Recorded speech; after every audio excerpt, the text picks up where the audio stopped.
Cristo y después de Cristo, ¿no? Pero quizá lo que no vemos es que el poder no se ve tanto, el poder de la palabra es testimonial. No es que nosotros digamos en una manera abstracta y metafísica, la Biblia es la palabra de Dios y punto. Sino que el poder que nosotros decimos que tiene es porque se ha aplicado a nuestras vidas y nosotros le decimos que la Biblia ha transformado nuestras vidas. Ha transformado la vida de criminales, de drogadictos, de personas que estaban desesperadas, deprimidas, que estaban con ansiedad. Muchas personas han cambiado su vida, han visto su vida transformada y dicen que ha sido la Biblia la que lo ha hecho, que ha sido el testimonio de Jesús. Os he traído 2 citas negativas, os voy a traer 2 positivas, pero no de cristianos, sino de teístas más bien. Dice Kant, muy famoso, tiene que sonar. La existencia de la Biblia como libro para el pueblo es el mayor beneficio que la raza humana haya experimentado jamás. Todo intento de menospreciarla es un crimen contra la humanidad. Otro filósofo, John F. Walworth, decía, donde quiera que la Biblia ha sido consistentemente aplicada, ha cambiado dramáticamente la civilización y la cultura de aquellos que han aceptado su enseñanza. Ningún otro libro ha cambiado tan dramáticamente las vidas individuales y la sociedad en general. Pero esto es lo que nosotros podemos decir sobre la Biblia. Vamos a hacer opiniones muy negativas, opiniones muy positivas. Pero ¿qué dice la Biblia sobre la Biblia? ¿Qué dice Pablo, en este caso, que vamos a leer acerca de la Biblia? El que escribió, casi la gran mayoría del Nuevo Testamento, ¿qué pensaba acerca de sus propias escrituras? Lo vamos a leer, 2 Timoteo 3, 14 al 17. Os suena mucho, seguro estará aquí por detrás.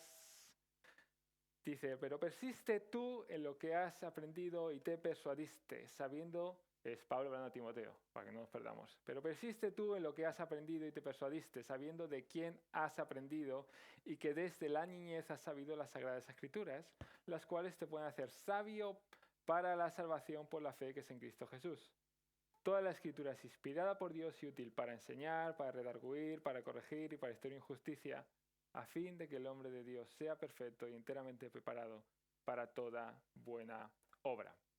3 partes vamos a dividir el sermón de hoy. Persiste en las Sagradas Escrituras, persiste en lo que has aprendido, en lo que te han enseñado. En segundo lugar, la Escritura es útil, está inspirada por Dios y es útil para redarguir, para corregirnos, para enseñarnos, para instruirnos en justicia. Y en tercer lugar, con un fin, a fin de que el hombre sea perfecto y enteramente preparado para toda buena obra. Vamos a hacer primero una nota al pie de página que muchas veces no tomamos una licencia cuando hablamos de las Escrituras. Cogemos este versículo porque nosotros lo aplicamos a nuestra Biblia. Decimos, ¡guau! La palabra es inspirada por Dios, toda la palabra. Pero cuando Pablo estaba aquí hablando de la palabra, merece la pena mencionarlo, no está hablando exactamente de nuestra Biblia, está hablando del Antiguo Testamento. Lo que Timoteo podía estar aprendiendo, lo que Timoteo aprendió en su juventud, no era el Nuevo Testamento, que incluye la carta que él estaba escribiendo a Timoteo, sino que es el Antiguo Testamento. Más concretamente, si os da curiosidad, normalmente eso es la Septuaginta, la traducción al griego del Antiguo Testamento, que es la que suele referenciarse. Y es difícil imaginar lo que el Antiguo Testamento, lo que las Escrituras para los hebreos significaba para un judío de aquella época, para un israelita. Era su mera identidad, su propio principio de existencia. Podemos imaginar la historia tan bonita que hay en el Antiguo Testamento, acordándonos de ellas, ¿no? La llamada de Abraham, de la tierra de los caldeos a la tierra prometida, ¿verdad? Te haré una nación, innumerable como la arena del mar y las estrellas del cielo, ¿verdad? Cosas muy bonitas, como muy claras, como está el rechazo a cualquier sacrificio humano para tratar de complacer a Dios. Lo leemos también en Abraham, tan abominable que es para nosotros ahora, ya viene de aquí. La circuncisión, que es tan llamativa, también viene del Antiguo, tan llamativa para los judíos, también viene de esta historia. Un poquito más adelante tenemos a Moisés, la salida de los israelitas de la esclavitud de Egipto, las tablas del pacto, ¿no? Los 10 mandamientos, toda la ley que se le dio a Moisés y que nosotros tenemos aquí, que nos guía muchas veces en el camino de lo correcto. Dios guiando a su pueblo a la tierra prometida, y allí en la tierra prometida instaurando un poco más adelante un rey, David, un tío fenomenal, un tío fantástico. delante de Dios. Y dice, de tu estirpe sacaré al Mesías, aquel que reinará para siempre, el templo de Dios allí en Jerusalén. Tan famoso también en el Nuevo Testamento, donde la presencia de Dios estaría especialmente, como Salomón rezaba, ¿no? El que ore hacia este templo, tú lo irás, ¿no? Ya sea aquí o esté muy lejos, si oras hacia este templo, tú lo irás, ¿no? Que todavía vemos vestigios de ello cuando vais a Jerusalén ahora y veis el muro que queda allí.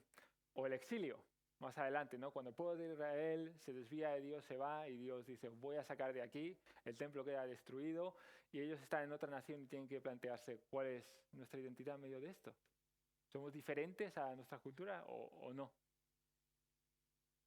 Podemos ver cuán clave es el Antiguo Testamento para Pablo y algo parecido debería ser para nosotros. Si, como entendemos, la palabra es inspirada por Dios, va de menor revelación a mayor revelación, el Nuevo Testamento debería ser algo semejante a nosotros. Y tenemos historias casi más bonitas, ¿no?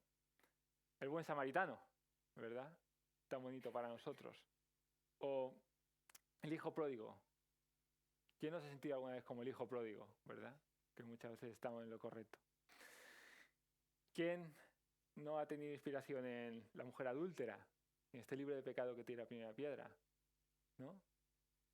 Quita la viga de tu propio ojo antes de quitar la paja del otro, ¿no? Pero si lo pensamos bien, incluso el Nuevo Testamento es podemos decir que la mayor historia jamás contada. No sé cuántos de vosotros habéis visto esta película, hasta el último hombre creo que era en español, en inglés es House of Rich, alguien me puede corregir si House of Rich, pero la historia va a sonar, tranquilos. Es la historia de este hombre que va a la guerra, ¿no? Pero que se declara objetor de conciencia porque es cristiano y no quiere portar armas, ¿verdad? Sí, ¿verdad? Sí. Pero quiere ir a ayudar. Pero claro, a su batallón no le hace mucha gracia, porque diciendo, si tú no vas con un arma y no disparas cuando me están disparando a mí, pues es que no me estás ayudando en absoluto. Pero este hombre ganó una medalla y mucho prestigio y se hicieron esta película increíble porque salvó a 72 personas, creo que era concretamente, llevando las heridas del campo de batalla a un lugar seguro para ser tratadas. Una película impresionante, muchas medallas, pero incluso esta historia que puede ser tan bonita palidece en comparación con el Evangelio. El único justo, el único que no debía morir, el único que no merecía lo que le pasó, le ocurrió por todos y cada uno de nosotros, cuando todavía éramos sus enemigos, cuando todavía no le conocíamos, cuando todavía andábamos en nuestros pecados, se entregó por todos y cada uno de nosotros. El único santo por todo el mundo perdido, ¿verdad? Pablo nos dice que persistamos en estas verdades que tanto conocemos. ¿Os suena a la mayoría de vosotros, verdad? Que no queden en el olvido, que no queden en una costumbre, que no queden en, ya me sé esta historia, ya la he leído alguna vez. Que no la abandonemos en medio de ellos, sino que sea cimiento nuestro, que persistamos en estas verdades, que edifiquemos en ellas y que no la dejemos irse por ningún otro camino. Lutero lo decía mucho mejor en cuanto a cómo relacionarse con la Biblia. Decía, esta escritura es la que hace necios a todos los sabios y prudentes y está abierta solo a los pequeños y sencillos. Desecha tus propios pensamientos y sentimientos y considera las Escrituras como la más excelsa y noble de las cosas santas, como la más rica de las minas que nunca se puede agotar lo suficiente para que encuentres la sabiduría divina que aquí te presenta de manera tan simple como para apagar todo orgullo. La Biblia es viva, la Biblia habla, la Biblia me tiene pies, corre tras de mí, tiene manos y me agarra. Las verdades de la Biblia deberían ser así para nosotros. Tendrían tener pies, agarrarnos y cimentarse en nuestra vida. Permanezcamos en aquello que hemos aprendido. Segundo lugar, toda la Escritura es inspirada por Dios y útil para enseñar, para redarguir, para corregir y para instruir en justicia. ¿Para qué permanecer? Porque es útil para nosotros. Si la palabra es inspirada por Dios, es literalmente exhalada por Dios, no podemos tratarla como cualquier otro libro. Como cualquier otro libro de autoayuda, y como, sí, esto me puede ayudar, puede servirme de algo. Y no podemos presumir que no va a reflejar su origen. Si la palabra viene inspirada por Dios, cuando leemos la palabra, algo tendrá que reflejar de este origen que hay en ella. Y Pablo nos da 4 puntos en los cuales la Biblia puede operar en nuestra vida. Quizá muchas veces pecamos de decir, es útil para enseñar, para redarguir, como verdades generales. Pero son verdades que deberían aplicarse a nuestras vidas. La Biblia es útil para enseñarnos, para instruirnos en la verdad, para conocer más de Dios, para conocer más de los principios divinos. Es útil para redarguir, para convencernos de nuestros errores, de nuestros pecados, para decirnos esto está mal. Para corregir, para decir, esto está mal, mejor haz esto que está muy bien. Y empieza a hacer esto que es muy correcto y te ayudará en tu vida, restaurar lo desviado. Y para instruir en justicia, porque podemos ser justos declarados por Él, pero podemos enderezar más nuestro camino y tratar de que sea más recto delante de Él. Y estos son algunos aspectos que da Pablo, pero si vamos a la Escritura hay muchos más versículos que hablan del poder de la palabra. Porque la palabra es una espada de 2 filos, ¿verdad? Os veo eruditos, sabéis de lo que habláis, ¿verdad? Que penetra en nosotros, en nuestro corazón y que nos convence, que nos lleva, que nos toca. No es un conocimiento que se queda aquí, sino que llega aquí. O también la palabra de Dios nunca vuelve vacía. Lo sabéis, pero no lo decís con convencimiento, ¿eh? ¡Vacía! Y os he traído una pequeña historia de lo que un poquito de la palabra de Dios, la leí y me encantó, un poquito de la palabra de Dios puede hacer en la vida de una persona. No sé cuántos de aquí conocéis a John Newton. Kevin le conocía, así que os veo muy flojitos, ¿eh? Nació en 1725 en Londres, no sé si os da una pista ahí. Nació allí, su madre era una mujer devota cristiana y que murió cuando solo tenía 7 años él. Su padre era capitán de barco y poco pues, se lo llevó a los mares a vivir por ahí. Cuando fue mayor, su principal tarea fue ser capitán de un barco negrero llevando esclavos de África al Nuevo Mundo. Según su opinión, cuando él vivía en esa época, él decía que no conocía restricción alguna y que estaba decidido a tener su propia voluntad. Esto es lo que dice John Newton acerca de él. Hasta que, esto es su propio testimonio, lo voy a leer, va a ser un poquito largo, pero es que son sus palabras, vamos a respetarlas, ¿verdad? Vamos a ver qué dice él. En la noche del 9 de marzo de 1748 experimentamos una tormenta que creo superó a todo lo que había presenciado antes. Durante algunas horas no tuvimos expectativa de otra cosa que hundirnos. En este terrible momento comencé a reflexionar seriamente. Nunca antes había tenido un sentido real de peligro. Mi conciencia hasta entonces adormecida comenzó a despertar. Una circunstancia particular ocurrió en medio del peligro. Alguien gritó que la embarcación se había abierto y que el agua entraba rápidamente. Tomé la bomba y trabajé en ella hasta que estuve casi exhausto. Mientras estaba en esta ocupación, un pensamiento cruzó mi mente. ¿Qué pasaría si esto resulta ser mi último aliento? ¿Cómo estoy preparado para morir? Mi conciencia respondió de inmediato, de ninguna manera. Pero por extraño que parezca, en ese momento, aunque no tenía ninguna esperanza fundada en la razón, sentí un débil rayo de esperanza que Dios Todopoderoso aún podía tener misericordia de mí. Clamé, Señor, ten misericordia de mí. Esta fue la primera petición consciente que recuerdo haber hecho durante muchos años. Cuando dejé la bomba, y no esperando nada más que hundirnos cada momento, tuve más tiempo para reflexionar.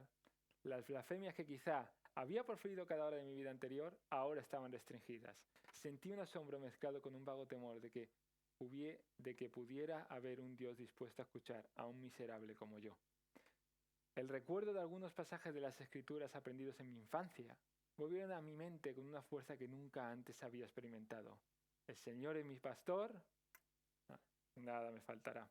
Fue uno de ellos. Me sentí alentado a confiar en este pasaje. Me dije a mí mismo, si este libro es cierto, entonces incluso yo puedo ser perdonado. Con la disminución del peligro, la fuerza de mi convicción se desvaneció en cierta medida. Sin embargo, conservé una impresión general de que había sido entregado. Comencé a tener una opinión más favorable de la Biblia y a considerar la religión con más respeto de lo que lo había hecho antes. Al poco tiempo dejó el barco, dejó su vida, se convirtió en un firme abolicionista y en 1764, un poquito más adelante, se hizo sacerdote, fue nombrado sacerdote anglicano, pero quizás le conocéis más porque es el autor.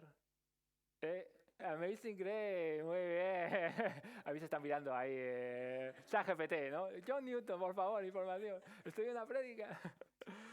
Amazing Grace, ¿no? Sublime gracia del Señor que a un pecador salvó. Encaja perfectamente con su historia. Hay otros himnos que también él escribió, que estos suenan solo a los anglicanos. A Emma le sonaban. How sweet the name of Jesus sounds. Por aquí alguna persona, sí, claro que sí. Glorious things of thee are spoken. Esto os lo muestro de ejemplo por lo que es un poquito de palabra puede transformar la vida de una persona. Nunca sabemos lo que la palabra puede hacer. Si la palabra es el poder de Dios, puede llegar en el momento adecuado, puede llegar a nuestra mente en el momento preciso. No sabemos el efecto mariposa que puede tener algo que compartimos. Hemos hablado ahora aquí de pescadores, ¿no? 1:30 de conversación habéis dicho, ¿verdad? Nunca sabemos el impacto que puede tener eso. Y quizás muchas veces compartimos algo con alguien, con un amigo, un versículo, lo que sea, y no vemos nada diferente. No vemos lenguas de fuego que caen en el viento del Espíritu ni nada de eso. Pero no sabemos lo que puede ocurrir. Porque no vamos con nuestro poder, no vamos con lo que nosotros decimos. Vamos con lo que dice la palabra.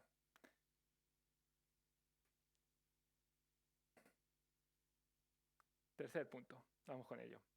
A fin de que el hombre de Dios sea perfecto, enteramente preparado para toda buena obra. Si es útil, es para perfeccionarnos, para llevarnos hacia toda buena obra. Ese es lo que Pablo dice que debería hacer la Escritura en nuestra vida. Y si nosotros, muchas veces día tras día, leemos la Biblia, aprendemos de ella, quizás poquito o mucho, quizás otro día, y nada cambia en nosotros, algo raro está pasando. Algo raro estamos haciendo en nuestra vida. Algo diferente de lo que Pablo dice que debería ser, está ocurriendo. Porque la verdadera revelación no está en conocer las Escrituras. Una persona podría memorizar desde Génesis 1:1 hasta el final de Apocalipsis y no servirle de nada. En absoluto. La verdadera revelación está en que la Biblia permee nuestras vidas, que toque nuestros corazones, que nos transforme y que nos lleve a mayores cotas de semejanza a Cristo. Si cuando leo la Biblia encuentro dirección cuando estoy perdido, aliento cuando estoy abrumado, me desafía quizás cuando estoy a veces muy cómodo, me da esperanza cuando estoy desesperado, me corrige cuando puedo estar muy equivocado, o me da propósito cuando nada tiene sentido, o cuando me siento totalmente abandonado, cuando pienso que nadie me quiere, que nadie me tiene en cuenta, me da identidad y me dice que soy hijo de Dios. Entonces la Biblia no es un libro más, sino que se convierte en un tesoro incalculable para todos y cada uno de nosotros. El poder de Dios entra en nuestras vidas. Spurgeon, mucho mejor que yo, dice, una Biblia que se está desmoronando usualmente pertenece a alguien que no lo está. Si tú permites que la Biblia penetre en tu vida y te transforme y te cambie, normalmente eso se reflejará en tu vida y en la vida de las personas incluso que están a tu alrededor. Si queremos, como decimos muchas veces, somos uno, cada uno trae uno. Si queremos que pescadores tengan un impacto, si queremos que nuestra evangelización personal sea diferente, no será sin lo que dice la palabra. Yo le puedo decir a mi amigo, ven a la iglesia el domingo, es muy guay, lo pasamos bien, ¿no? Hay comida, está bien.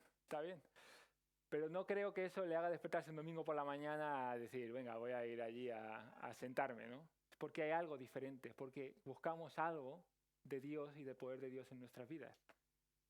La Biblia está ahí para nosotros, para que nos transforme a todos y cada uno de nosotros y nosotros con ello transformemos a otros y queramos darlo a otros, para que estemos dispuestos a hacer toda buena obra. Vamos a ir cerrando. Y mirad, una cuestión que ha venido mucho a mi mente desde que tengo hijos. En nuestra vida, todos y cada uno de nosotros, de todas maneras, tenemos personas a las que decimos, yo moriría por esta persona, ¿no? Buah, yo por esta persona moriría. Incluso algunos podemos decir, por Dios, también moriría. Nunca negaría a Cristo, moriría por él en el momento adecuado, ¿no? Pedro dijo lo mismo y luego no lo hizo, ¿no? Pero podemos decirlo, ¿no? Pero ¿cuántos estamos dispuestos a hacer lo contrario? A vivir por esa persona, a vivir por ellos. Yo ahora que tengo hijos pienso mucho en cuánto estoy dispuesto a ser más disciplinado con mi vida, a cuidar lo que como, a mantenerme sano, a mantenerme con ellos fuerte, para tratar de vivir muchos años, para ser paciente, a tratar de ayudarles en aquello, a tratar de mostrarles el amor que Cristo tiene por ellos, ¿no? A saber perdonarles cuando están haciendo el cabra, o darles quizá un poquito de libertad para que ellos aprendan un poquito. ¿Y es diferente en cuanto a nuestra relación con Dios? ¿Cuán diferente sería? ¿Estamos dispuestos a vivir todo, a cambiar todo de nuestra vida por tal que el amor tiene, por el amor que tenemos nosotros por Dios? ¿Y por qué muchas veces, cuando llegamos a nuestra vida cotidiana, a los quehaceres, a aburrirnos viajando por aquí y por allá, a mirar Instagram, a mirar Netflix, todas estas cosas, lo primero que hacemos es decir, tengo un poquito más de tiempo, y olvidamos lo más básico, que es escuchar lo que Dios nos reveló a todos y cada uno de nosotros. No podemos llegar y decir, Dios está muy lejos en mi vida, Dios está allí, y no me habla. Es diferente, y luego negarnos, y luego parar tiempo y llevarlo, y no leer la Biblia cuando Dios nos llama a ello. No hay una proporción áurea a leer la Biblia, como se dice, ¿no? No te voy a decir, hay 23 versículos por día, ¿no? Y eso, bueno, eso te va a cambiar totalmente la cuestión. Para muchas personas será leer la Biblia en un año. Hay algunos locos que les gusta leer la Biblia en un año. Pero puede ser el Nuevo Testamento, que es más cortito. Puede ser, oye, voy a leer un pasaje a cada día, un capítulo al día. Puede ser algo tan pequeño como leer un versículo, con tal de que no estemos leyendo la Biblia cumpliendo. Como cuando leemos las genealogías, ¿no? Tagadagada, hijo de ta ta ta ta ta ta ta ta ta ta ta ta ta ta. No, ¿verdad? No estoy mintiendo, ¿verdad? ¿Os suena? Nos suena a todos, sí. Con tal de que meditemos en lo que hemos leído, con tal de que pensemos cómo aplica en nuestra vida, qué debería ser diferente en nuestra vida. Si os hago una pregunta, ¿cuándo es la última, y me la hago yo también, ¿cuándo es la última vez que la Biblia ha cambiado algo en vosotros?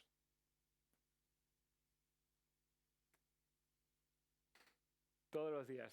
Ojalá esa fuera la respuesta que todos tenemos aquí. Es que hay muy santo, de verdad, feliz y muy santo. Si os dijese, dame un ejemplo concreto, ¿no? Nos costaría a todos, sería difícil. Mas Pablo espera que esto sea verdad en nuestras vidas. Vamos a terminar, vamos a orar. Levantaos, la banda que vuelve aquí ya, por favor. Si crees que esto es para ti, si crees que Dios ha revelado, como hemos dicho al principio, se ha revelado en las Escrituras, el poder de Dios está en ellas, y quieres dedicarte un poquito más de tiempo a decir, vamos a leer un poquito más, voy a dedicarle un poquito de tiempo, voy a parar 5 minutos de Instagram, de TikTok, para leer un poquito de tu palabra y reflexionar en ello, cuando estoy en el metro, cuando estoy viajando. Si todo lo que conseguimos hoy es que os acordéis de esta prédica en el futuro y digáis, mira, por esta empecé a leer un poquito más y empecé a tomármelo un poquito más en serio, que transforme mi corazón, eso será más que suficiente. Señor, aunque yo predique aquí muchas palabras y diga muchas cosas acerca de tu palabra, eres tú el que obra en nuestra vida, Señor. Eres tú el que penetra en nuestros corazones, eres tú el que toma sentido en nuestras vidas. En primer lugar, Señor, te pedimos que nos des hambre y sed de tu palabra, Señor. Que no sea algo que tenemos que hacer, sino que sea algo que anhelemos hacer, que sea algo que necesitemos en nuestras vidas, Señor. Que una dosis de dopamina, Señor, que una dosis de muchas cuestiones pueden ocurrir en nuestra vida. Podemos estar muy ocupados, muchas cosas pueden pasar por nuestra vida, pero que no se nos olvide tener este alimento, Señor, este maná que tú nos das a todos y cada uno de nosotros, esta palabra de la que tú dices que realmente nos sacia, Señor. Te pedimos, Señor, que nos hagas a todos y a nosotros transformarnos en este aspecto particular, Señor, en este toque particular, que nos hagas quizá empezar a leer la Biblia, quizás no la leemos, Señor, empezar a leer quizás, aunque sea un versículo por día, Señor, de que sale la app, o que sea leer un poquito más en capítulos, pero que sobre todo, Señor, tú nos hables a nuestros corazones por medio de ella, Señor, que tú nos muestres lo que tú quieres decirnos a todos y cada uno de nosotros. Que tu palabra nos penetre, Señor, que nos dé conocimiento, Señor, que nos redarguya, que nos corrija, Señor, que nos instruya en justicia, Señor, y que día tras día, Señor, nosotros podamos decir que tu palabra, tu poder está actuando en nuestras vidas, Señor. Te glorificamos, Señor, por esta palabra que tú nos das, por la muerte de Cristo, por todos y cada uno de nosotros, Señor. Y como bien dice tu palabra, Señor, ¿a quién iremos si solo tú tienes palabras de vida eterna, Señor? Así que, Señor, danos hambre y sed de ti, haznos tratar de amar las Escrituras, Señor, y de comprender más y más, edificarnos y prácticamente marinarnos en lo que dice tu palabra, Señor. Amén.